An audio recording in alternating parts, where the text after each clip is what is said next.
ఆంధ్రప్రదేశ్ రాష్ట్ర జలవనరుల శాఖ మంత్రి నిమ్మల రామనాయుడు గారు నిజంగా ఆయన్ని రియల్ హీరో అనాలి.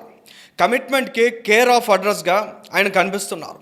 ఆ రోజు బుడమేరుకి గండ్లు పడితే ఆ గండ్లన్నీ పూడ్చేదాకా అక్కడే నిలబడినటువంటి నాయకుడు ఆయన. మంత్రిగా ఆయన బాధ్యతలు తీసుకున్న నాటి నుంచి ఆయన చిత్తశుద్ధి, అంకితభావం, నిబద్ధతను ఏ ఒక్కరూ కూడా ప్రశ్నించలేరు.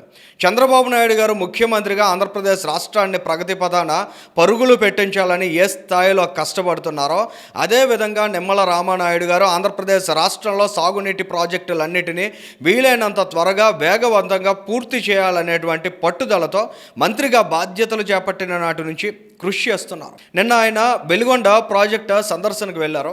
సుమారు 14 గంటల మేర ఆ ప్రాజెక్టు పరిశీలనలో భాగంగా ఆయన సమయాన్ని కేటాయించారు. ఈ సందర్భంగా దానికి సంబంధించినటువంటి విజువల్స్ బయటకు వచ్చాయి. అవన్నీ సోషల్ మీడియాలో పెద్ద ఎత్తున ట్రెండ్ అవుతున్నాయి. వాటిని ఒకసారి గమనించినట్లయితే ఇటువంటి నాయకులు నిజంగా రాజకీయాలకు అతీతంగా ప్రతి ఒక్కరికి స్ఫూర్తిగా నిలుస్తారు. ప్రజలు ఓటు వేసి గెలిపించిన తర్వాత ఒక బాధ్యతాయుతమైన మంత్రి స్థానంలో తాము ఉన్నామనేటువంటి భావనను నిత్యం ఆయన ఆలోచనల్లో నిలుపుకునేటువంటి వ్యక్తి.